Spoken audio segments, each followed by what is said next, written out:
Almost 5:30, I guess. Oh, yeah. Oh, that was it. All right, great. Well, it is 5:30 and we will begin the safety committee meeting. Present, we have myself, Councilman Henry Haddad, and we have Susan and Dominic and Claire in attendance. And we've got Safety Officer Nick and Chief Franklin and Nick, your fire department tonight? Yeah. Thanks. Great. And Captain Miller. Nick, would you like to take it away? Sure. And then we'll release you. Make it quick. Yeah. All right. So for the month of July, we answered 69 calls for service. 29, 28 of those were Wednesday morning between the hours of 6 and 6 a.m. and I think really stopped about 11:30, 12 o'clock. For the water, for the rain, The rain. all the water problems. It rained? Just a little bit. It wasn't terrible. So that was the big one for the month, but even without those, we still did 39 calls besides that. 3 structure fire calls. One was in Hudson, it was a garage. It was actually one of our members. Was a lithium ion battery charging out in the garage.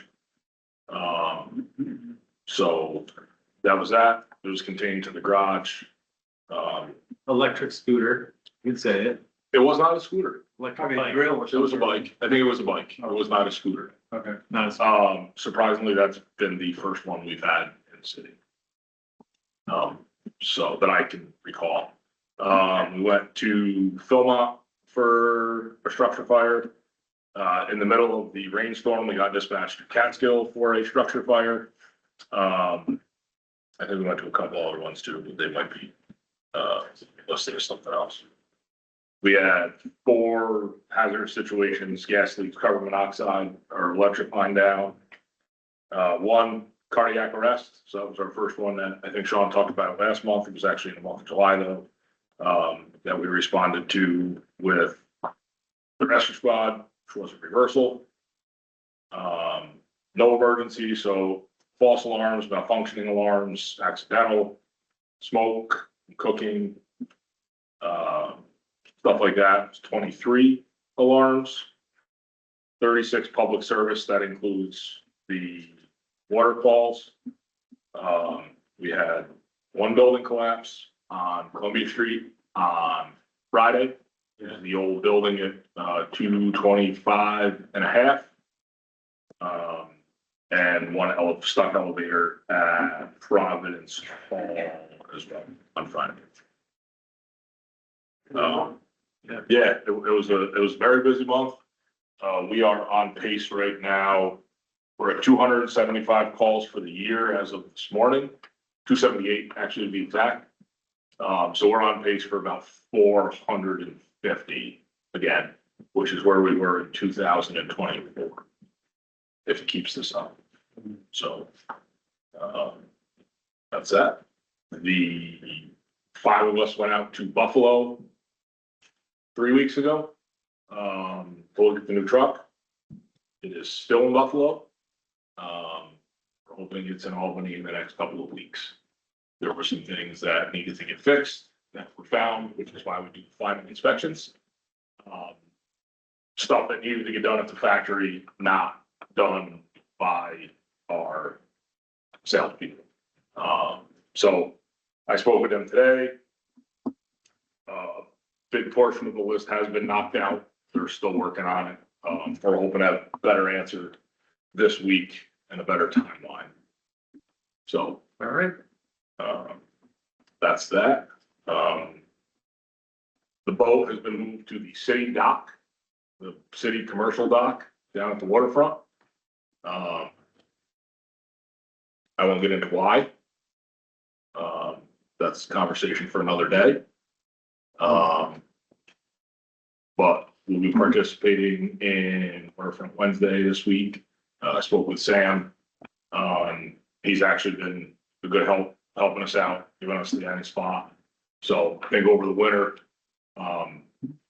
before when all of that, those contracts are up for renewal, hopefully the city, we can put something in there that, the fire department will occupy 30 feet of that dock. Since it is a city dock, and just get it in that wording that will be allowed to, that'll be our spot. So, All right. See how it goes. see what happens. Any questions from the council members? Nick, the garage fire that the lithium battery, so you said it was not an e-bike, what? It wasn't a scooter. I think it was it was some sort of bike, electric bike, but it wasn't like a scooter. I think it was a pedal assist bike. There was a couple of them. One was plugged in. So Cause I'm wondering if we should incorporate something when we do any of these safety things about e-bikes or whatever regarding this, cause this actually is the second time that I've heard of the lithium batteries doing something like that. I think we should, because I think there is like a proper way. I mean, it's not that there is a proper way, but the other problem is people buy junk offline, and that's what they're getting. Or they're buying junk replacement batteries that aren't made for the chargers they're getting.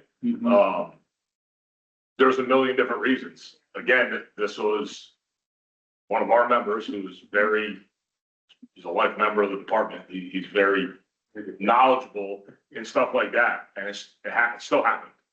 And he's very cautious on the stuff he bought and replacement parts and when it's plugged in, and you just don't know. He's like, Even like language around like, just like safety precautions, like if you smell something, there's a difference in like an electrical fire and like, traditional fires, like knowing the difference, or like maybe some of that new information is like reiterated. yeah, I mean, the nice part was it was out in the garage. It wasn't in the apartment, like in the house or in an apartment. It was plugged in, right? It was plugged in. It was charged. But is it detachable garage? Yeah, it was a detached garage. And I know not everybody has that Right. luxury. But, luckily it was outside. It wasn't in his basement. And, when we got there, it's like, this is why I don't even put it in my basement, because just. Well, again, that's because he has, He has knowledge. Right. But my fear is those who don't and don't have a garage, right? And, I mean, I'm guilty of myself. Right. And, We don't have any other place to put it. That's all, like, exactly. and we've been fortunate enough in the city to not have, pneumatics, but you look at these different, you look at New York City, I pay attention to their fire wire, and it's lithium battery fire after lithium battery. And it's not just bikes, there's lawnmowers and trimmers. Yeah. Doesn't matter. Everything's a lithium ion battery now. Cars. Yeah. Yeah, so it's difficult, right? You can say, yeah, it's e-bikes, but it's not just e-bikes and scooters. It's your newer power tool. Lawnmowers are now electric, and they're always lithium, but stuff, weed whackers, blowers, you name it, they're making it a car. Yeah. And honestly, we're, again, fortunate enough that we haven't had an issue with an electric car, but we don't have to stop an electric car fire is very, very, very, very difficult. We don't have any equipment for electric I mean, water, but they take so much water and they also reignite. You can think you have it out and tow truck takes it and the next day it's on fire in the tow truck yard. I've seen that, again, not here, but it's all possible. It just takes, We have a lot of electric vehicle in our city. So yeah, just a lot of water. Really a lot of water. It's Caterpillar, let's go too, right? Yeah, make different things. there's a but different kind of, fire extinguisher for the electric vehicle. Once one of those electric vehicles gets going, fire extinguisher's not putting it out. Our department's not gonna push that. Yeah. Down in New York City, when they bring them to the impound lot, they have containers filled with water and they just throw them in the water and leave them there for days. And so We could bring it down to the water treatment facility and talk to them. Well, thank you, Nick. Thanks for being prepared. And any other questions for fire online in the room? Excellent. Well, thank you very much. Have a good evening. Next, before we get to HPD, we have a presentation from the Astor Group. Is that correct? Thank you. Introduced by Claire, and please welcome. Tell us a little bit about your organization, please. And I'm gonna give some context. Our last meeting, we were having a conversation about mobile crisis, and I had asked the question, if there were any partnerships with this new service, Astor Services, which has crisis intervention for young people. So part of me bringing them so that they can explain what services are currently available, and maybe we could start to think of ways that we could partner in the future if mobile crisis is not available, to avoid emergency room stops for families, if that is a possibility, and just sort of really work together on some crisis intervention solutions. Before you start, I did have a meeting with, the new superintendent today, and he specifically asked if there was any crisis intervention for youth. So this is probably a good segue, because he wants to partner more with us, and just how we can increase safety and like that sort of crisis response for our students. Yes, good. So some guidance, I think for $100, but they're on our website and really easy to access. So I'm just Sandra Hotel. I work for ACCI, which is home-based crisis intervention. This happened a little less than 2 years ago. We have Green counties. For both counties, there's youth clinicians with our field school and 6 to 9 youth and families at lunch. It's an invasive short-term program. It's about 6 weeks. We do 2 sessions a week in the home or in the community or at school, whatever works for the situation. And the sessions are about an hour and a half each. So that's 3 hours of therapy that they're getting a week. On top of that, we offer 24/7 where parents could call or caregivers and get individual coaching for crisis that they're experiencing. So our goal of the program is to prevent alcohol placement, ER, and psychiatric hospitalizations or residential placements. The voluntary program, so the kid and the parents or the caregivers have to commit to the intensive program and to engage. Sessions can be broken up between like the individual for the youth, family sessions, and parent sessions for coaching and building their skills. We do behavioral health assessments, substance use screenings and treatment planning. We do a lot of referrals to make sure that they're connected to supports for ongoing success.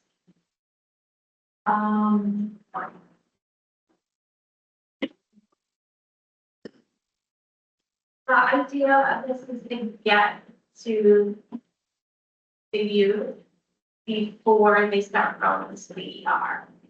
I also work for EM at Columbia Memorial Hospital in ER. So we really want to get to them prior. So listening those early warning signs at school, in the community. There's been 2 calls in one house within a short period of time. It's easier to intervene at that point. We work on dialectical behavior therapy, but the families.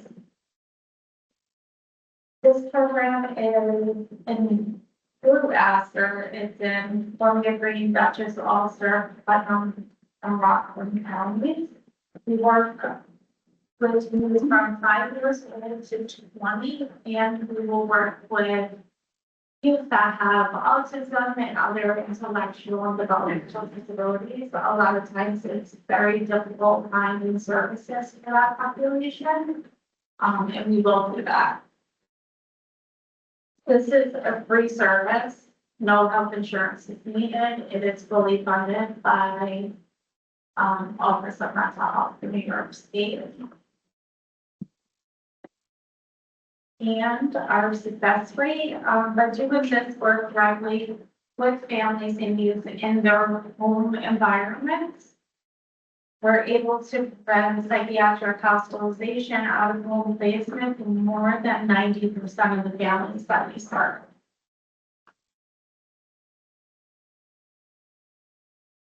Question, you said you can do 6 to 8 families at once for the 4 to 6 weeks? Overall, for the 2 counties, for Columbia and Green, there's 3 clinicians, so all together. Gotcha. We could be working with 6 to 9 families at one time. If you're working with a family, do they have to be in this HPCI in order to get 24-hour support? Or they do?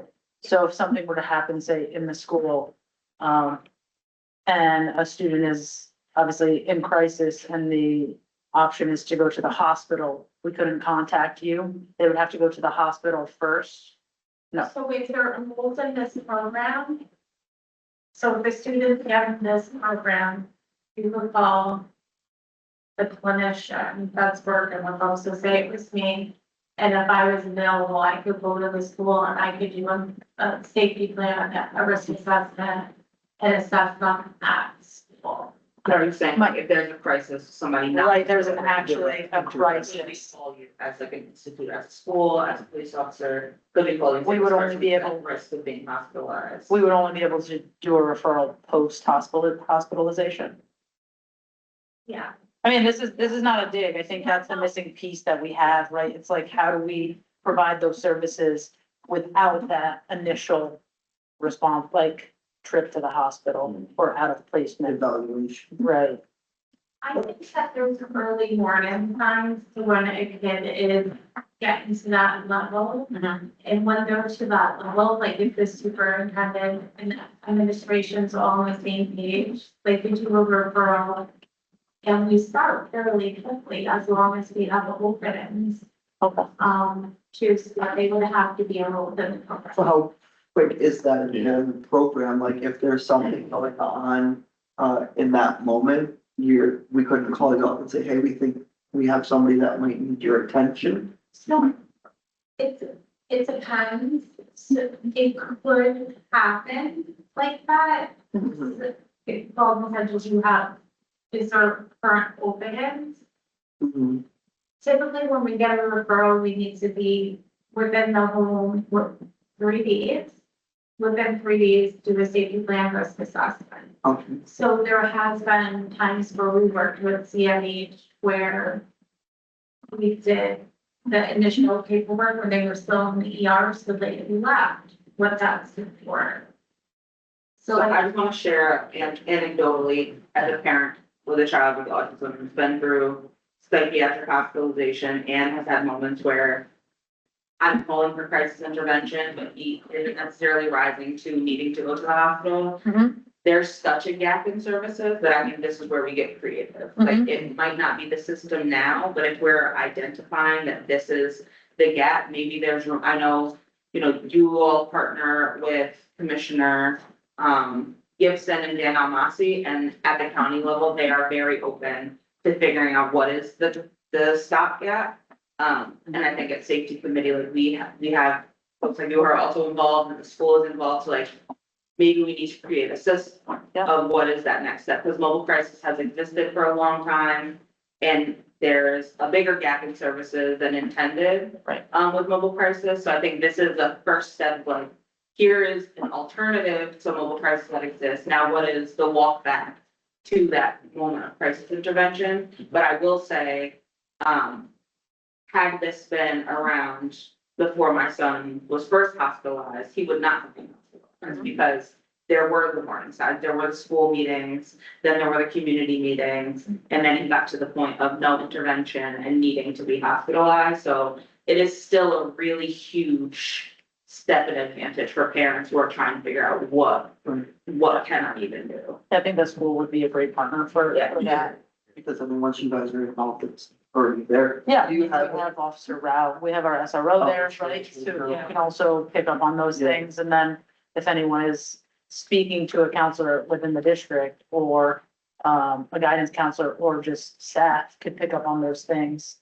And I think even a step further with the department though, is that like, there are those calls that y'all get where you're responding to families in crisis and, there's not necessarily, besides a mobile crisis call, many resources beyond that to be shared. So I think this is, So to recognize the True. emergencies before it gets to escalation of the emergency room, so the quicker you can get involved in terms of escalating to ER, the better, right? So is there kind of like, some kind of outline saying, hey, if you recognize A, B, and C, before it gets to C, give us a call, right? Is, do you have some kind of, Like the conversations start talking like on the school level, if they're starting to talk about residential school placement, therapeutic school placement. As far as parents, if they're starting to, please, help. Both for the kids. Well, I think that's what happens, right? Sometimes there are things that happen in the home, and we're the first call, and parents are at, like, it's usually when they're at their wit's end, right? And they're not, and they don't always go to the ER, though. That's the thing, like that call could be, so on the flyer, Dom, it says, youth must be at risk of out-of-home placement, due to one of the following, unable to be safe with themselves and or others, unable to function in the home, school, or community. So like, those are those are referrals. I can send this to the superintendent too, and see if they can push that out to families and parents, so that they have the information, so that they know, like, hey, our first call doesn't have to be, or our last, like, step doesn't have to be the police, it can be this first, and then see. now, you said that OMH and OPWD, now, if they're already involved in waiver, is it an add-on program, or does it exclude them if they're already involved as a waiver? No, we can, it doesn't exclude anything because we don't bill insurance, so it doesn't matter if the kid has the waivers through OMH or OPW, we could join in. Sometimes their standard therapy gets put on pause, because that would be a lot, that would be Oh, like absolutely. 4 hours of therapy a week.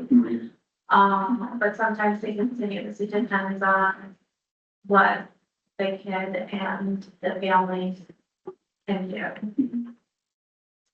But it's a very flexible program too. So if it's 4 to 6 weeks, if we're working with someone with a developmental disability, we can extend for up to 8 weeks. And then there's this full post-discharge period of 30 days to where the family still has access to a consult and the clinician to do sessions as needed. So you said it's voluntary, so could this be used as, like, for example, an alternative to what Claire was saying, and things like that, as, to prevent it, but as an alternative for suspension or things like that? Could this be used, the program, since it's voluntary? No. I don't think so, because we don't want it to be punitive in any way. Right. So I think if families signed up for it and the school was gonna let some behaviors slide, that would be on them, but like that would just be on them. And again, if they sign up as an attorney, it doesn't mean it's gonna work, right? Because now they're committing to something that they're just trying to prevent, right? And rather than voluntarily saying, yeah, we need this help, right? if it's more, on them needing, knowing they need help, and knowing the program is going to be beneficial, rather than using it as, like you said, a punitive, where Yeah. it's just band-aiding something, rather than letting it work. Yeah, I'm doing this for almost 2 years. The majority, a lot of the times we're working more with the parents than with the parents. To like how can they increase their tolerance with keeping the kids safe, and, you know, it's very short term and it's focused on safety. And a lot of times it's just when crises happen, you're not connected anymore as a family. And it just allows us to slow down and to really help with that and to get some longer term services. Become the dominant, yeah. How many volunteers, it's a volunteer salary, so whoever work, participate, they are volunteer? The families like voluntarily agree to do the program, it's not mandated through. Oh, okay. the So institution. hospitalization could be involuntary, but this is, they have to have some level of engagement. So if a kid wants it and the parents don't want to engage, we'll walk work with the kid. While still trying to get the parents to engage, so there's a lot of flexibility in it, which is needed. Well, Thank you. Any other questions? Any questions online? Well, thank you very much for coming. I'm assuming we'll get an update from the chief and the superintendent, see if they're give you some extra work. Yeah, parents just try to get in touch with me at the superintendent once her information. Thank you very much. Thank you. Appreciate it. Thank you. Great, my resources. Yeah. Um, I mean, he seemed very open to like crisis intervention and More tools. in the something like box. that, right? yeah, There's no more Blue Hawk Academy this year, so, there's probably gonna be a need for that, and they were talking about trying to get the Cartwheel program funded a little bit more, because they partner, I think, with the youth center also and the district or after-school program. That's also another like mental health service for students. So there's a lot happening in the And I felt background. It was important because there often feels like city government is so far removed from what is Mhm. available and happening, and I feel like there are often lots of opinions on the youth of the city without knowing what's actually available to support families. Yeah, I've recently just found out about the Cartwheel program, and it's a shame because, right? I think if we had interactions with any students who were involved in that or in need of that service, we could have reached out to the district and said, hey, we had so-and-so, this family, and if they're able to use, take advantage of this program when they're at school or after school program, whatever, like, please refer them or whatever, but we haven't had that communication about it in the past. So unfortunately, And there is a committee, to co-host for out of school time, community partners. I sit on it in like multiple capacities, but I feel like somebody from the safety committee could probably benefit from spending some of their time as a city official, listening into those meetings and seeing what's happening with all the programs, because there are things that come out of that committee, like, at one point there was a diversion group that would meet specifically about youth in their programming and see how they can connect them to services to prevent out-of-home placement. So like there are community partners doing this work and we're often not in those conversations. And, I feel like that's how gas happen. yeah, I mean, we're very open to obviously reaching out and having those partnerships in lieu of punitive measures for us youth in crisis specifically. So if we respond to a call, it might be better suited for that family or that youth for us to make a phone call to someone else to say, hey, can someone respond here? And then we can leave. Not because we don't want to deal with it, but because there are probably better people suited to handle that.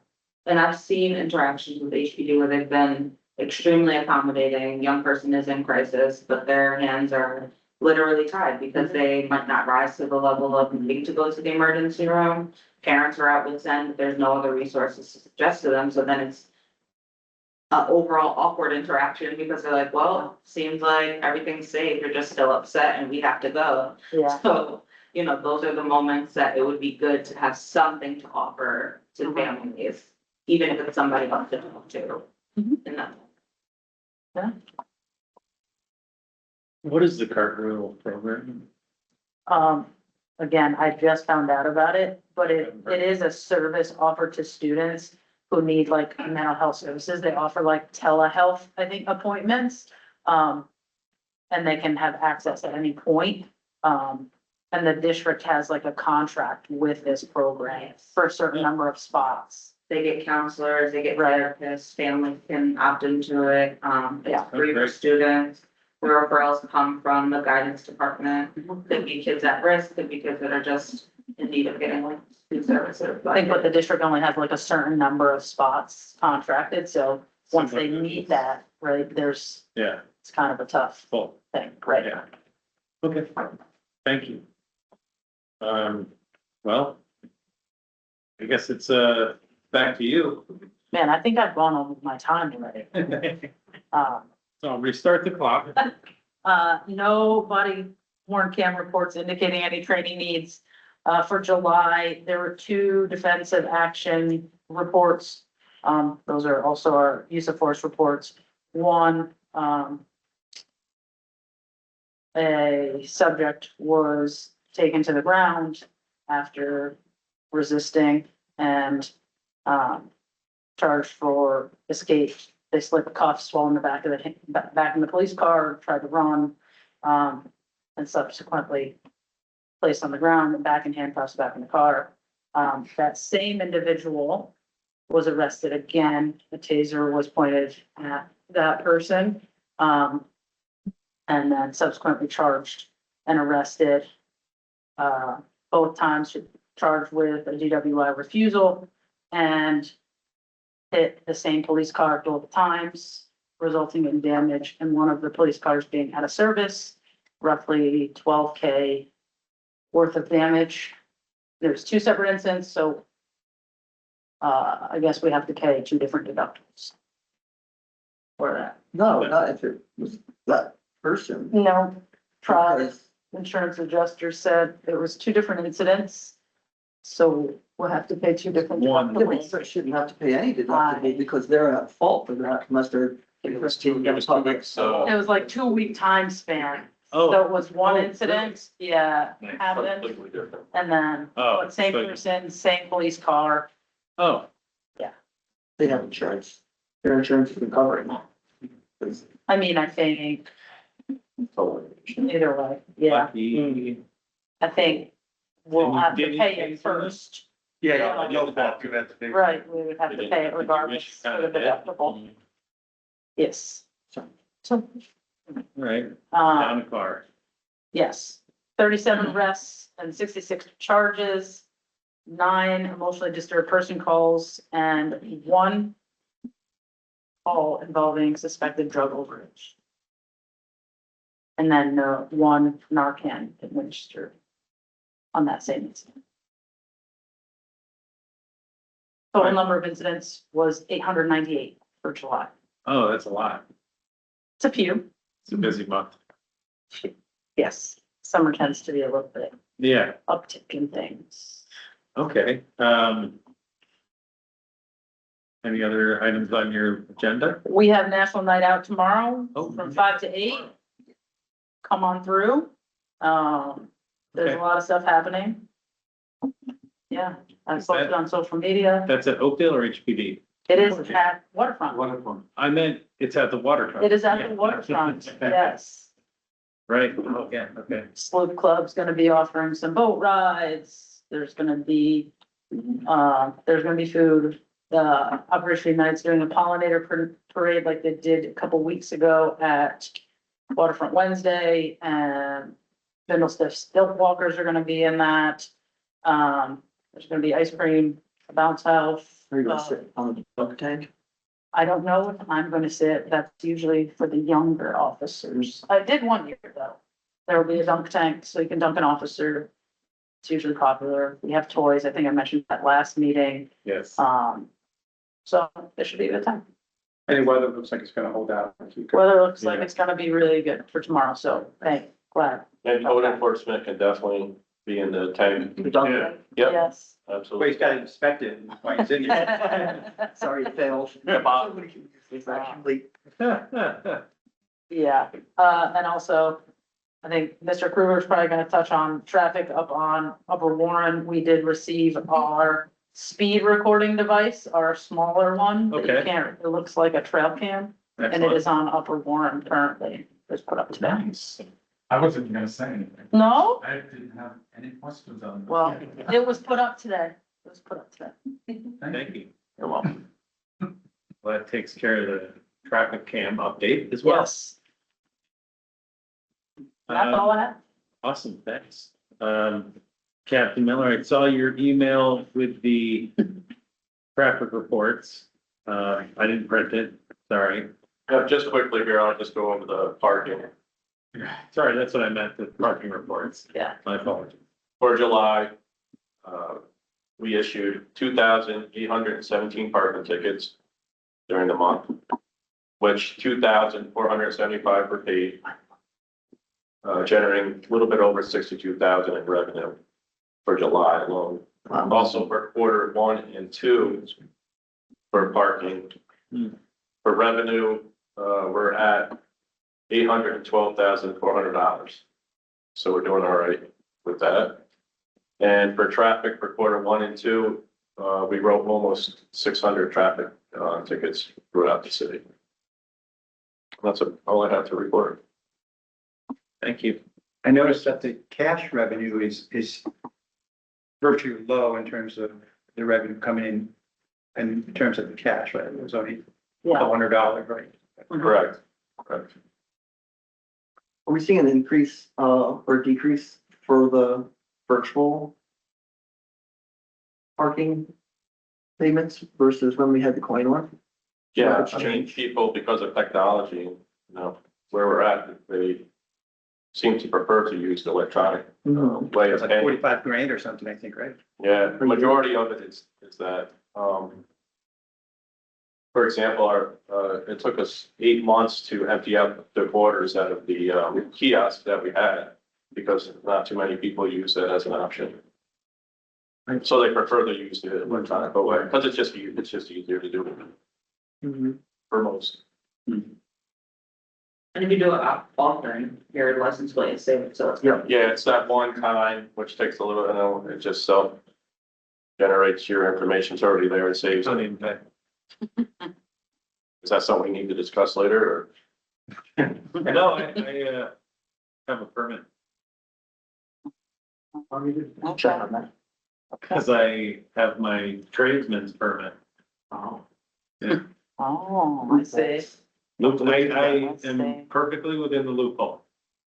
That year-long loophole, Yeah, yeah, Oh, we had 12, I don't I'm know. just like, Got it. Blake. we gotta revamp that. Yes. We had 12 vehicles booted for July and 17 for June. I know sometimes people like to know. I just like seeing the booths. I don't know why. It's on your car. The resolution didn't pass, right, or that wasn't discussed yet, the council meeting for the new fee schedule? No. No, Right, that We went, have to talk about. oh, actually, yeah. that was discussed at the finance meeting, but then supposed to be, Yeah, we're supposed to talk about that actually at this meeting. oh, Do you want to talk about that? Or I- do you want to just send your recommendations, Yeah, And we had some. do that, information and about send it to Margaret? Yeah. You probably, Sorry, can I speak on this? please Can you, do. hear- can you hear me?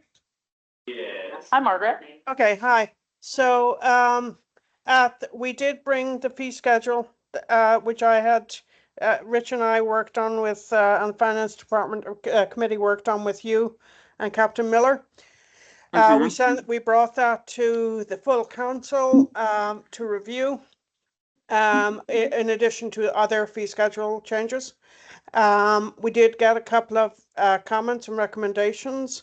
one of which was to increase, I believe it was the fire zone parking to 125. There was also a recommendation for crosswalk to be increased to 50. So I will be making those amendments. I asked council members to send me any comments that they had in writing, but there are other fee schedule elements as well. We also brought all of the code enforcement ones to the council. So I am putting them all together for a vote in August. A couple of them will require some code changes. So one of the things that we have to actually change is updating the code, because the fines are actually in the code. So that has to be updated. So we're going to need a local law to update the code. Because it has to be actually specified. It's not, the fines are not a fee schedule per se. They're a different animal and they have to be listed. So I'm updating the code to reflect that. And we should have the whole package together for the August meeting for a vote. Thank you. Thank you. Margaret, I know I sent an email follow-up to that. If I can ask here, we can talk offline about it also. Since we have to change the code for these, can we also change the code for the municipal permits? That's been moved. Yes. Yeah. I don't know if it Yes. has to be a separate local So law we have change a or- slight problem with that, in that we're trying to do an administrative change here to move permitting over to the bureau in the Mhm. police department. However, our beloved charter explicitly defines the parking violation bureau, whose duties are limited to collecting fines. So we have to update I believe it's in the charter, we have to update that to establish this broader parking thing that now resides at HPD, so that we can move the permits over to that bureau. But certainly one of the questions that came up in the council meeting, or in one of the meetings, might have been in finance, but should we be also increasing the permit fees? So yes, that is a question. So we're gonna keep, parking violations bureau? No, the no, title? I hope to have this at the next council meeting. I want to update it to define the parking bureau and to remove the restriction on the responsibilities of the parking bureau, because currently it is restricted to collecting fines. And so Okay, I just want, meant like, we could keep it, the violations bureau, and add to the description of what they're legally allowed to do. I didn't know if that was easier, if you, or if the council would prefer to just be the parking bureau. The reason I'm asking is we want our policy to reflect what is right, actually exactly. written. Well, currently, there is a discrepancy between the charter and the parking bureau that was established by the last administration. Okay. So that has Okay. to be resolved. Let me follow up with you and see what we need to do. I would rather not have a parking bureau and a parking violations bureau. I'd rather have a parking bureau that has broader responsibilities. Sounds good to me. Thank you. Margaret, I had also, emailed you about some of the fee schedules for code enforcement. Yes. That Greg had, Yep, suggested, and I had I some brought differences with some of them. I brought all of those to the full council. Your recommendations, which ones you said to leave as is, to leave the permit. So I brought your email to the full council with feedback for the council on these are the changes that have been recommended by code enforcement. So those will all be reflected in what we bring to the meeting in August. Okay, thank you. The only one where there was pushback on was on the 300 for the permitting, for the non-Columbia County permit, Plumber. the plumbing one. Yeah. That's the only one where there was pushback. So you and I can talk about that, but yeah, we can discuss that, but that's the only one where there was pushback. Yeah. Okay, well, my suggestion on that one, if you wanna talk about it now, was that Columbia County plumbers pay one fee and outside of Columbia County be paying another fee. Oh, yes, she actually did bring that up. Okay. Yeah, It cleared up you. No, Okay. because, well, there's a lot of confusion also, Nick, about when that fee applies. And it only applies when you need a plumbing permit. And a Correct. lot of things do not, a lot of things that plumbers do not need a plumbing permit unless you're actually putting in pipes or doing plumbing. And Correct. so I think there is a misconception that if you have somebody coming out fixing a leak, that you're going to be hit, like a $200 job is going to cost you $500 because of this. And I think people Well, I don't think that's understand from that. the plumbers just trying to get some extra money out of it, because they're not even gonna pull a permit for it, but they're gonna. Right, right, Is, so, when you try to get the plumber, when we said like it's from Hudson, Mhm. they say, oh, we don't wanna work over there. That's Well, the problem, you know, because they say we get a, They also might not be aware that they Right. might not need a permit. And there might be someone trying to goose you a little bit. too. Well, a lot of plumbers too, they just have a service fee of a few $100s just to get in their truck, you know? Yeah. So- half day. yeah, Nick, I will follow up with you to make sure that we have it buttoned down before the meeting, but I did bring your email and comments to the full meeting. Okay, thank you. Thank you, Margaret.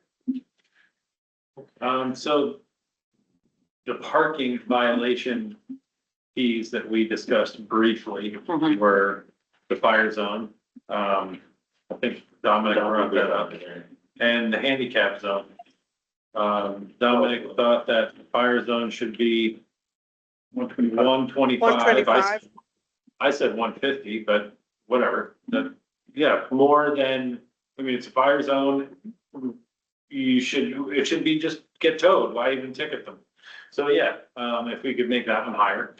That's totally up to you. If you Yeah, have, do you wanna- sorry, if you yeah. have any objections to that. We just enforce whatever you guys, come up with is fine. The more we deter it, the better. Um, The And other I- one, sorry, the other one, Henry, is crosswalk. Jason Okay. wanted to see that one increased to 50. oh yeah, that's only 35. That, I'd Correct. say more like that one should be just as egregious as the fire zone and impeding public safety. Mhm. So I would put that one all the way up too. yeah, I agree with that. 100 or 125. What are you doing in the Oh, crosswalk? so here's what I'm going to say. At the meeting, I asked council members to send me their comments via email send on these. anything. So I have everything in writing. And part of what we have to balance here is putting fines in that are not, an outrageous shock on the one hand, but also, and we did prioritize safety, but also being relatively consistent with what other municipalities are doing. And so that was Gotcha. something that the finance committee and the police department, and Rich actually went and looked at fines in other municipalities. That's something that we tried to balance in doing this. Okay. So I'll send you an email after we Yes. finish our meeting. Yep. And that message goes to all of the council members.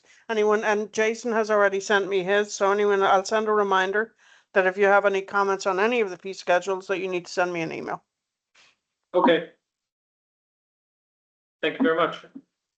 Was there any questions about the collections piece? I know a collections contract got approved a couple of months ago. Was there any questions from the council or the committee about that? No. Are you because we'll talking about the process where after a certain point it goes into debt collection? No, not that part, because that's not gonna go into effect until obviously this all gets passed and Yeah. filed with the Secretary of State. But, no, what we're going to do is give the, okay to the vendor to start collection services on all of the previous tickets. We didn't need to Oh, discuss yes, it. no, we didn't, that was Yeah. not discussed. That was Okay. not discussed. Okay. But I think you need to move forward with that. Yeah, that is the plan. We'll probably be sending out, final notices to folks first, and then giving them a 30-day window to pay, to remedy first. Okay, When you said past, like years? Like, the previous 3 years. Okay, gotcha. So legally, we can only go back 3 years. Yeah. So that will be, I believe it was January 23 or something, somewhere around there. It'll go so back. Dominic, this is the file of outstanding fees that Captain Miller had sent to us a while back. Some of them go back years. And many of them are people who have repeated tickets, so it's not like they don't live here. But the previous process, for, I guess mainly for staffing reasons, was that you would get a reminder at the 30-day window, and then you would never get another reminder. So once a month, reminders went out to anybody who was at 31 days, but that was the only reminder that you got. So people would simply be, you know, if they hadn't paid in within the 30 to 60 day, they didn't hear about it again, and they probably forgot about it. Yeah, and then after 3 years, they heard about it. And this was the database where a couple of years ago, previous administration did the amnesty. And like, I don't remember, it was hundreds of thousands of dollars in this file. Literally 3 people came forward for the amnesty. So this is what this is. Okay, well, thank you. I don't want to think about that. Wish I had never paid my parking tickets for 3 years. I paid Edie $1,500 once. I felt terrible. Wow. What? Then you learn loophole. I learned. No, I was also like 23. Oh, all right. Don't worry about it. We're running on all 6 cylinders over here, so we're gonna have it all. We used to have compounding interest on all the fines. And then it went away like 10 or 15 years ago, maybe, and But now now we're it's getting gonna it go back. back. Fine, but not as compounding. Which is fine. Then this was a more simple formula for everybody. Yeah, I mean, everything comes in circles, so here we are again. Okay, going down the list, anything else? Not for me. And, okay, and we breezed right through one of the things I was gonna bring up with the fee changes, so I'm just gonna shoot Margaret an email from the ones we discussed here, and that's the only change I have. I think I don't have anything else for HPD. All right, excellent. Questions in the room? Question, Brent, on Warren Street, as relates, and this might be a completely separate topic, as relates to Bliss Towers and the deconstruction and construction. Is there any word or are there numbers out there that exist with regards to transportation trucks going back and forth? Not on our end. We don't have that information. I think it's a little. Yeah, they preliminary. permit on that, Early. yeah.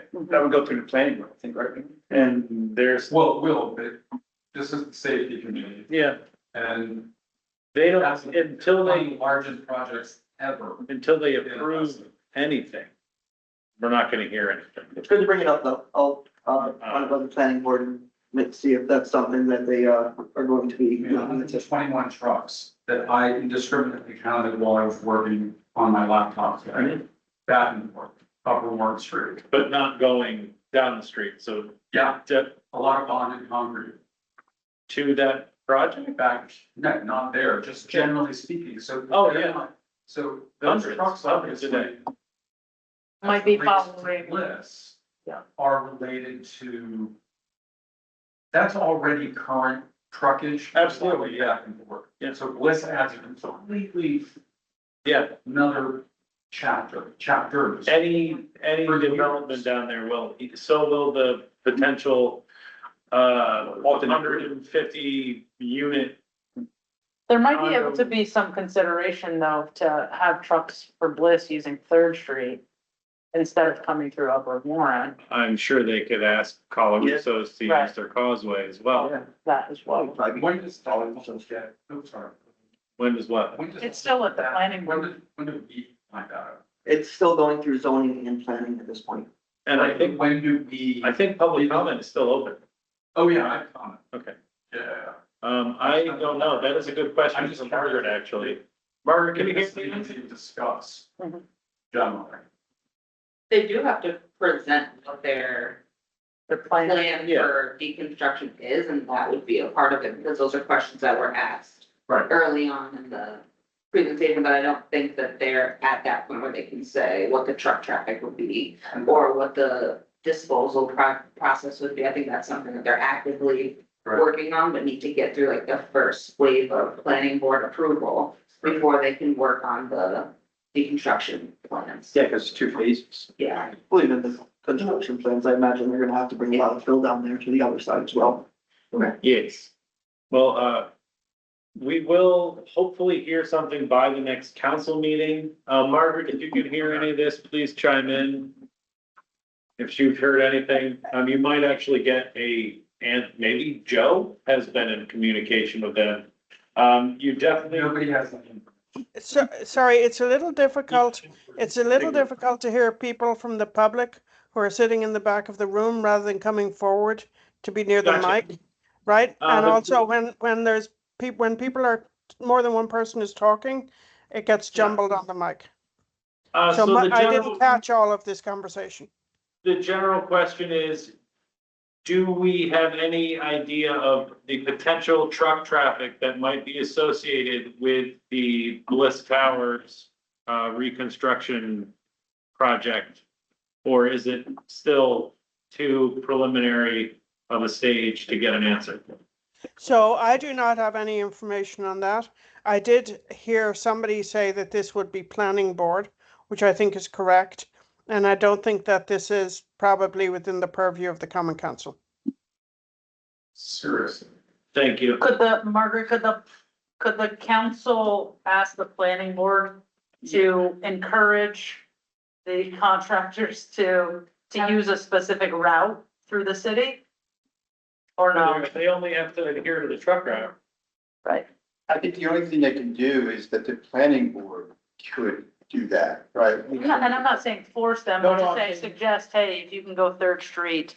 Right, or but I'm saying the if you're planning in that board can put area, that as go- part of the resolution or in terms of from public comments and seeker, whatever, right? They can say during this, you have to minimize traffic here, you must use this route, right? So I think that could be put in as part of the, planning board agreement, right? I think that's. So we could actually just send a recommendation from the safety committee as a communication from the common council to the planning board. To be, well, yeah, saying that these are issues A, B, and C that. Do you want to put something together and we'll send them a little recommendation letter and see if Margaret. Can we do that? If Why we're not? still in the planning process? Absolutely.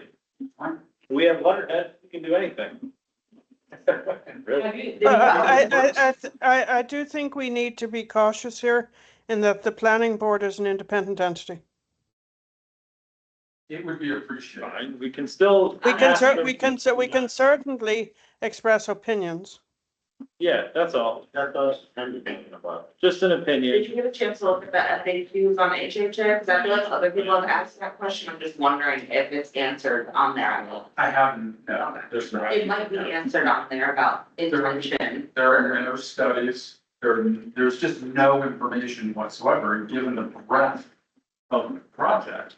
And I'm not talking, and I'm not commenting, and in my letter on Friday did not comment at all on Bliss, the structures themselves.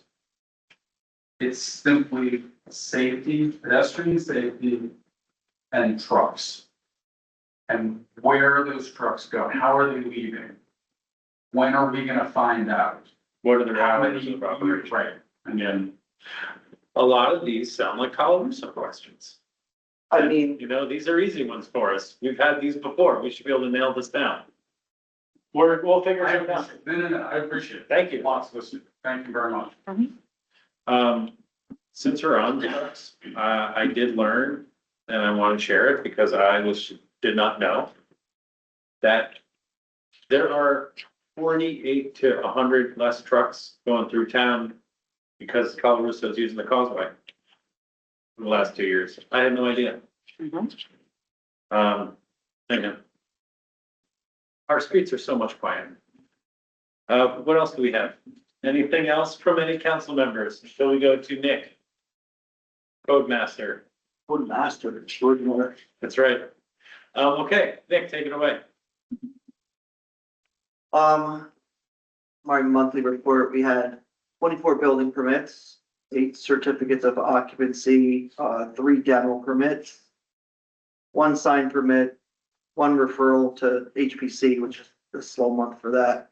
1 plumbing permit and 4 letters of compliance, for a monetary total of $14,465.63. Slow month. It is. Last month, when we were here, we talked about a few things. One was the signs on the utility poles. I contacted Verizon, to try to get them to write us a letter on one of their letterheads saying that we have the authority to remove these as soon as they're put up, since it's their property. They advised us that they are actually co-owned between Verizon and National Grid. So I need to get a letterhead from both of those companies to be able to do that. Otherwise, yeah. Yeah. Otherwise, plan B on that, if I can't achieve this, is I can send them a letter of violation, and then the building inspector has the authority to remove them 10, 14 days later, something like that. So worst Thank case you. scenario, that's what we'll have to do. That's about per that. sign, What's that? that's per sign. Violation per sign. Good question. Would the violation be on them? Yeah, I'd have to send it to Verizon and National Grid and wait to see if they respond, which they won't, of course. It'll just end up in a shredder somewhere, I'm sure.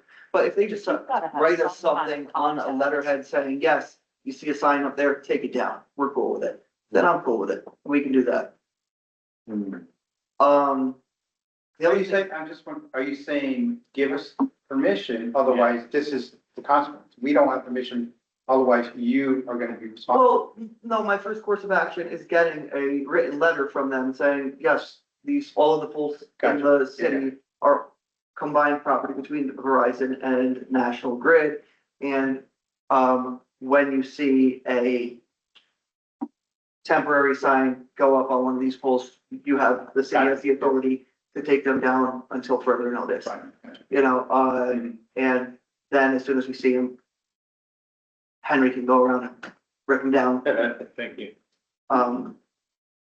The other signs that we talked about, or are those portable signs, the sandwich signs that are Those A-frame signs that are on the sidewalk. They're all on the sidewalks. Digging into the code books, some more on that, I realized and confirmed with Andy Howard that these signs are only allowed in front of the businesses that they are advertising for. Correct. Yes. So these companies or businesses are putting them all over the city, which clearly isn't in front of their place of business. So I'm gonna take a ride around town and take some notes and give out some notices that they have to pick them up or they're gonna be removed also. What's the pivot for businesses that are like right off of Orange Street, if they wanted to have wayfinders for their business? That's on them. Nick, I thought that there was, language that said they had to be within a certain number of feet of the business. Right. No, it has to be in front of their business Oh, and if their business is long enough, they're allowed to have 2 signs Got it. in front of that business within 100 feet of each other. But not That's within the, okay, 2 feet got of it. a Business at selling a like object. And they can't be scattered, right? Because there has to be a certain distance between them, so they can't scatter. They have to have that straight path on the sidewalk, right? So they can't have one here in front of this corner of the business and over here, right? If it's in front of their business, say they have a big long building on Warren Street. If they can have 2 of them in front of that business within 100 feet of each other. Okay, no distance, like 36 inches, no distance in terms of a clear pathway, because On the sidewalk, I'm sorry. yes, they still have to, Yeah, Is it an yes. issue? Like, that's a general question. Is it a concern about the, like, the boards? And when someone trips and sues us, probably. I think it's also up to the building owner. Yeah. If Well, I'm just there are a wondering, lot of people that advertise some signs from down the street end up in front of businesses on a block. There's also, for example, Upper Depot has them all over the place and the signs are peeling, you can't even tell what it is anymore. Yeah. Or anything like that, so like, just go get them. You know, pick them up. I didn't know if the council wanted to consider like a permit for folks to have one out. Like, That's what I'm. to be able to have, to be able to place it somewhere, but obviously it can't be, For example, that two business, you know, what I mean? that's between, Yep, and that's a good point, because there is one, a new cafe slash deli on Columbia Street. Mhm. And they put their sign on the other side of the Park. 7th Street Park.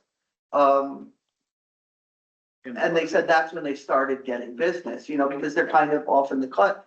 Nobody really knows where they are, so, you know, if, the code as it's written now is how I explained it. So if the council thinks there should be amendments to be able to, make the codes more, lenient for those advertising purposes for those off of Main Street businesses, then I think there should be a time frame. Otherwise it's gonna be chaotic, right? I think there should be a limit, a certain amount of time, 30 days or whatever, otherwise you're gonna have good point, yeah. all works, right? I mean, Well, it's all over the place right now. Right.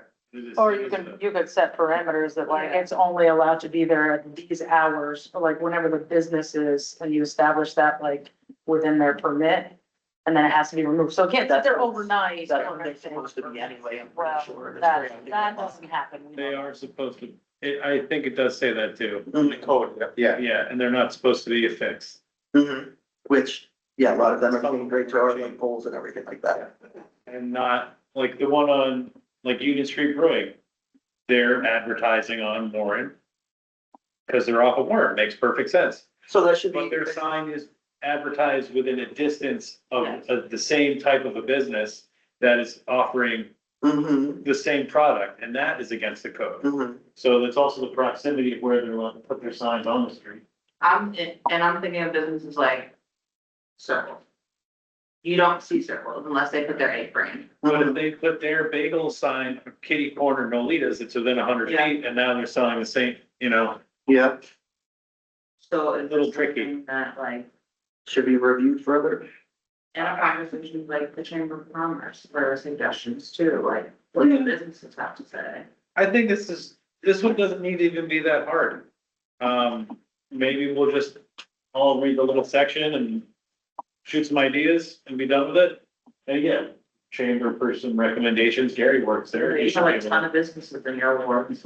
Yeah, they should have, Some. they should have no sandwich boards because they're tripping hazards.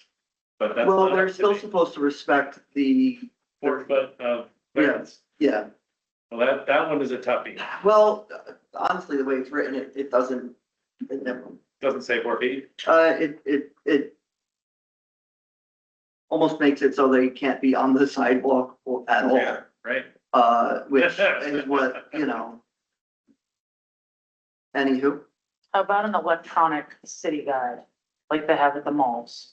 Electronic city guide. Yeah. Yeah, we should put kiosks next to our. What if- kiosks. I'm just saying, one of those planes that flies over with the banners. Yeah, I just thought it was a good idea, that's all. Yeah. Remember the police Solar department had the band, What do you had the mean? bulletin board, you know, police You know, like the mall Did they? signs where you can find all of your stores based on like your type of service. Oh, like the map. No. things, Big shop. And then somebody can go to the directory, the city like business directory, and then see it. Great ideas. you should. Get into Yeah. advertising, that's what you should do. Anything else, Nick? Maybe we can discuss it with, Bob's. The collapsed building, that we had over on Columbia Street. This building was one of the buildings that I had pegged to put on the vacant building registry. Oh. But I was holding on that with some communications that I had with you guys regarding, some of the changes that I thought should be considered, Thank you. to the code. So I. 225. 225.5, 225.5. So that's a good segue into some of the code changes that I've been looking at and some codes that I've been looking at and think might need some changes and amendments. So upon reviewing chapter 97, demolitions of buildings, I identified several provisions that I believe would benefit from a revision to better reflect current construction practices, clarify responsibilities, and further protect the public. Wait, sorry, I wanted to start with vacant buildings, right? That's this one. Thanks. You can take this one too. Okay. Okay, vacant buildings. While preparing to begin enforcement of chapter 91 of vacant buildings, I conducted a thorough review of the city's vacant building regulations. During that review, I noted that the first available compliance option for removing a property from the vacant building registry is demolition of the structure. While demolition is in some cases an appropriate means of protecting public safety, I believe it should generally be considered as a last resort after reasonable opportunities for rehabilitation have been evaluated or determined to be impractical. The purpose of the vacant building laws should not only be to eliminate unsafe structures, but also to encourage the rehabilitation, preservation, and productive reuse of buildings whenever feasible. Demolition certainly has its place, particularly where a structure poses an imminent hazard or is beyond repair. However, when rehabilitation remains a viable option, preserving existing buildings often better serves the interest of neighborhoods, property owners, historic preservation, housing availability, and the long-term tax base of the city. So I have prepared a proposed amendment for the Common Council's consideration. It is intended to serve as a template and may be revised or refined as the council, city attorney, or other appropriate parties deem necessary throughout the process. The proposed amendment is chapter 91, section 3, the vacant building registry. What I did was, so the code was written so that demoing the building was the first option, which clearly shouldn't be, with all things considered. So I moved the recommendations around putting rehabilitating the building as the number one option. Number two option was and still would be securing the building if they don't have the means or whatever to rehabilitate the building at the time, then secure it, board it up, make it safe, stabilize it if necessary. Number three is what I moved to demolition of the vacant buildings. If the building cannot be reasonably rehabilitated pursuant to subsection 1, and it is determined by the owner to be beyond practical repair or economically feasible rehabilitation, the owner does not elect to maintain the building as a vacant structure pursuant to subsection 2, the owner may submit a demolition plan. The time frame for obtaining all required permits and post-demolition site restoration plan and demolition activities shall be performed in compliance with the requirements of chapter 97 buildings demolition of and other applicable provisions of the City of Hudson and New York State Code. Compliance under this subsection shall not be considered complete until all applicable requirements of chapter 97, including post-demolition site restoration, have been satisfied. Questions? I also included the vacant buildings chapter for you. Thank you. These are gonna be great. We're gonna send it right to, what's his name? Ken? So Um, if I could just speak on the procedure here. So, and Nick and I had met and discussed this, I guess, about 6 weeks ago. So Nick has made some proposals here for changes to the code. So I think that this committee should work on revised code language and how they want that to go. You can send it to the legal committee. Ideally, if you could put together a draft local law, or you can just send the code changes that you're recommending to the legal committee, and then we can put a local law together to make the change and take it to the full council for a vote. Yeah, do we need to go to legal or can we just work with Ken? Well, if you send it to legal, we will create a local law.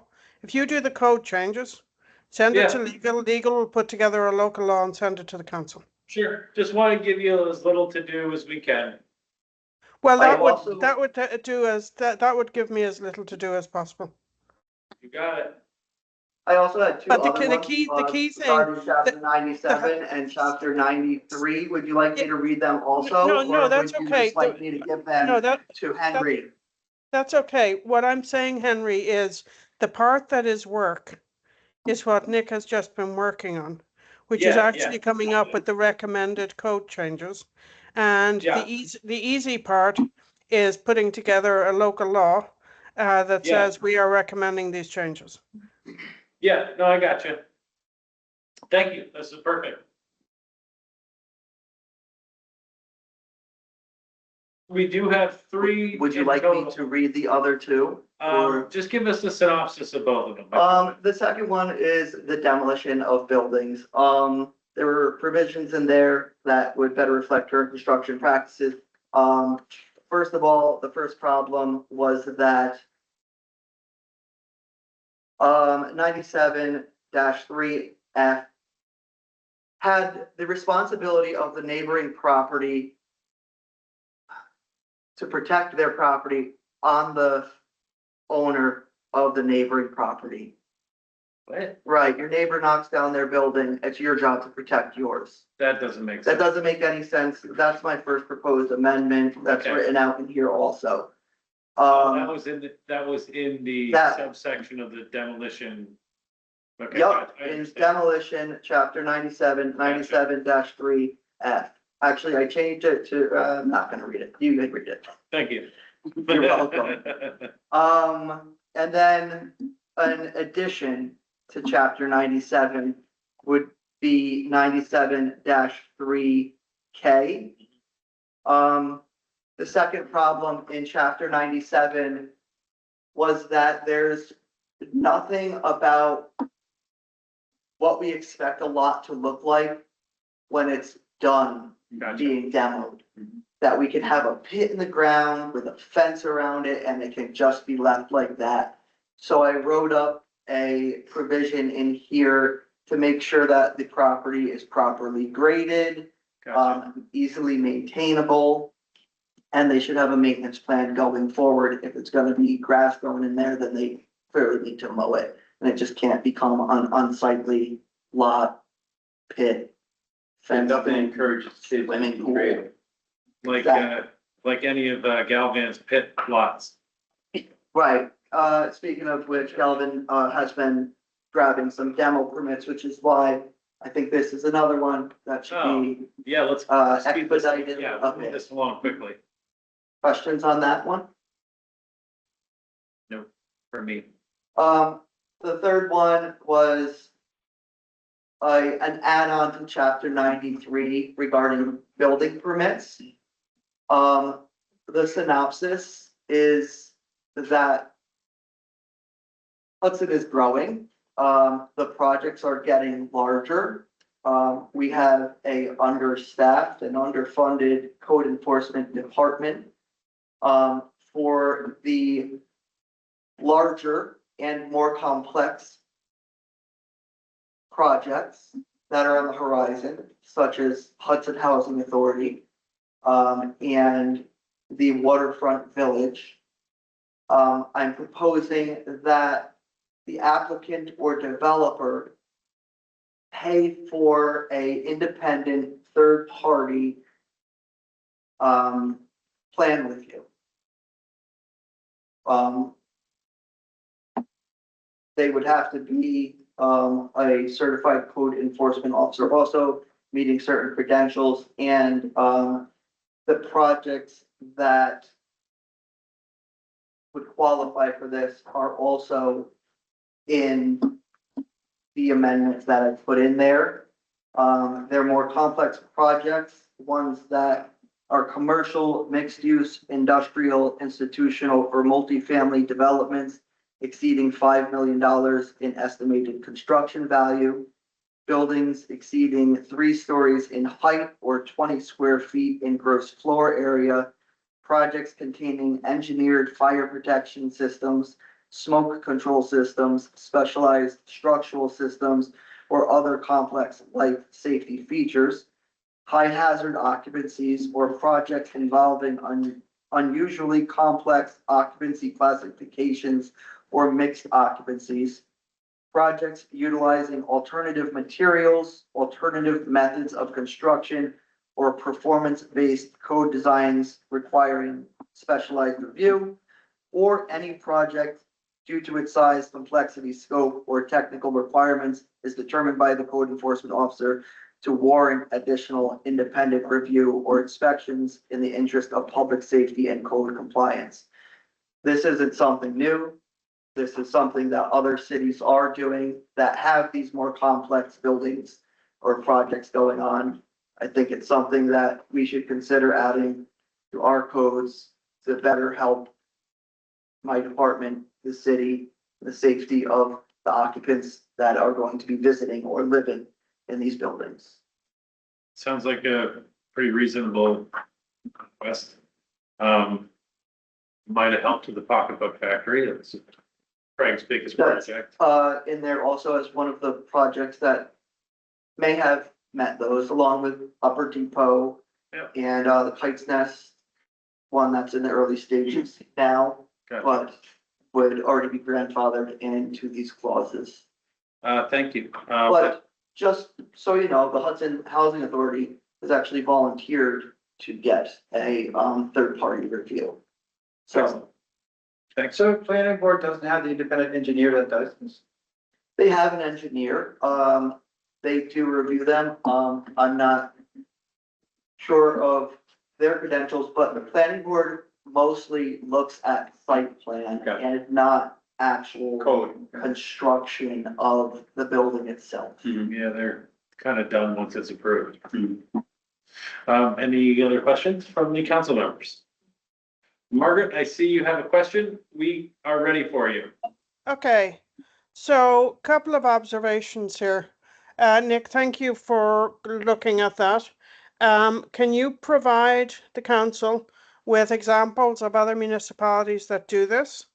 That would be the first Absolutely. thing, right? And the second thing is that, you know, to Dominic's point, the engineer at the planning board doesn't do building evaluation. It is very much about the site and so forth. It's not like evaluating the building after construction. However, the building permits, the pricing of building permits is based on the value of the project, correct? Correct? Right? So Yep. perhaps a way to do this to ensure that whoever the building inspector is that's doing this is truly independent would be to ensure that the permit fees that have to be paid, maybe modifying the way that's structured to include buildings of this kind, so that your department could actually directly hire a third-party building inspector that's accountable to your department, so that's truly independent. Because the thing that I would foresee with this is having a developer hire a building inspector Yeah, for somebody their who's own already on building, this whole- right? So whereas if we were to make sure that the fees that we are charging are sufficient and that you work out some subcontracting arrangements with building inspectors, so those fees are sufficient to pay the costs of you actually using a third-party building inspector or fire inspector. So I think this is something that absolutely should go to the legal committee for review and for review by KENDA. But if you Gotcha. could get us examples of other municipalities, I think that would be great. Thank you, Margaret. I'll get other list of other municipalities that are doing that. And I do have written in these provisions that the contractor or applicant will open an escrow account with the city treasurer to cover all fees and costs. The consultant will be picked by the code enforcement officer. Excellent. That they will need to meet the credentials set forth in chapter 1204 of the state law. And, So it yeah. sounds like a lot of what I'm All- raising you've all already this addressed. Should be covered, but if legal has, Yeah. other that they'd like to put in it, I'd love to hear it. Okay, sounds good. Thank you. Thank you. And thank you. Anything else for code? Any more from code? I think I've said enough. Nick, I do have, I don't know if we talked about this, I know I spoke a little bit in legal, so one of my concerns is with the sidewalk law, right? Is how it's written now, right? Is that, there's no enforcement, right? Because of the way the law is written. So we don't know how long it's gonna take for this sidewalk to do what it needs to do. My concern is that emergency repairs should be an addendum somehow to the current law. That code deems a sidewalk To be unsafe. to be unsafe now, right? We can't wait 3 years to be on the district repair, because if it gets fixed now, they're gonna get credit anyway. But there's so many sidewalks out there now that Mhm. probably aren't on target for the district for years, right? So if there's a way you can figure out how to do an amendment to address that, right? So we can bring it to legal, say, because that's a big thing right now. It is. I agree. And I'll look into it, and I'll also see if it's my responsibility or DPW's responsibility, to, I think it comes to your responsibility. how as an to act. enforcement, Right, mechanism. and then when it gets to a certain point, it goes to DPW to do the repair and send the bill or whatever, right? Right, if we can't get them to do the repair themselves, then DPW might have to do the repair. Right, Send them a bill. yeah, right, because I know I had this. Well, would they send them a bill in this instance? Well, they would do the repair and send out the bill, right? Or it would be on their taxes. right? Well, because I asked because if now people are doing their sidewalks, they're getting a credit. So if DPW does a repair, then technically they're, Well, they do the repair, right? If they do the repair, right, because of an emergency, yeah, yeah. right? Then someone's gotta pay for that, and it should be the property owner, and then property owner pays for it, then they can put for the credit. Right? But If they- once are they pay property for it. owners already being charged a tax though for it? So how can It's, the city bill when they're already getting billed? Well, because their bill is elongated, right? But- It's a fee and it's elongated over 10, 15 years. Oh. Right? So, but this in terms becomes an issue of, So then they pay it up front and that tax gets removed from. right, you get a credit for those, whatever. what? Okay, I'll look into it. Cause like I said, I just see, Yeah, Yes. It's confusing. it's complex. what's a gap? I think it's a gap. Third party review on this. I think it's a gap we lost, just like the vacancy, right? We put the Yep. vacancy, and Yeah. there's so many gaps in there. I think this is a gap for, Mhm. because everybody's like, oh, gotta wait for the city. Well, no. Yeah, It can fall now, and if they fall, the city put a law in place that's dangerous, right? Now the liability comes on For the the city, right? dangerous. Because there's no enforcement to repair that until 5 years, or when the funds are there to hit that zone, whatever that zone is. Right now, they're gonna focus on the DOJ zone. So who knows when they're gonna focus on the rest of the city? We know that's gonna take a little long time. I think they're talking about almost 5 years to do the whole city. Yes. Uh, Columbia will have a little sidewalk, but you don't have to worry about it. Yeah, there we go. What'd you say? Columbus, you don't have to worry about it, because when they're gonna have the, You're gonna have $66 million out of it. when they're gonna have small lot. It's gonna be- Yeah. should I send these proposals to everybody, or are you gonna take care of it? These, please email to me and Margaret. Okay, Email all of us in case, because we all should know. Yeah, which, And CC Margaret and Ken. And if you just email me, I'll do them too. Okay, nothing about the chickens, what happened to the chickens? I was so waiting for the chickens. We gotta kill all the chickens. You hungry? The chickens are, we did follow up on that, Rats.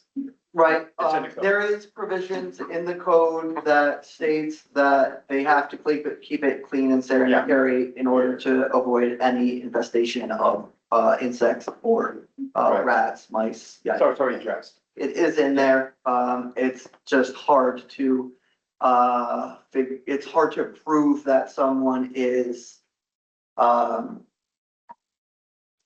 has rats, based on hearsay, and also to get into their backyard it's tough, Proof of rat, yeah. find some rat eggs. Rat eggs. Okay. Mm-hmm. Yeah, and if somebody tells you, no, you can't go in their backyard, then you gotta get a warrant. I mean, we're only talking about, not even him. Huh? Yeah, I know, there's actually only like, what was it, 4 or 5? Yeah. Permits. There's probably more, chicken coops than there's permits. I'm sure there's more chicken coops than there's permits for them. Well, that's a really great subject. Margaret, do you have anything you'd like to add? Yeah, I did. I had a question about this because I have had the pleasure of sitting through the planning board's review of people who wanted to have chicken coops, and it was detailed, to put it mildly. And so my question was, of the ones where you're getting complaints, are these ones that had gone through the planning board process, or not? And if they didn't go through the planning board process, they should be removed. So, I mean, it should be Okay. possible to determine if there's a complaint about an infestation, whether or not this particular coop has been given a permit. Yeah, no, you're right. Like the one that I found, with a rooster last month, I then came to find out, that they didn't even have a permit for chickens whatsoever, Yes. let alone a rooster. So, Yeah, so I mean, those are the ones that are more likely to have issues and problems because they're definitely not abiding by the terms that are set out by the planning board. So they should be immediately told to remove their coops. Yep, I'll work on it the best I can.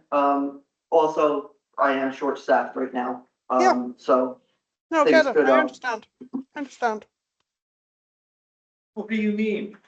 it's literally me. I kind of thought. We're just going back in time. Thank you, Margaret. Anything else for Nick? Great job. Thank you. Thank you. Any more from Nick? Okay, then I think this meeting has been. Dewan has something to say, Dewan. Second. So we are adjourned. All right.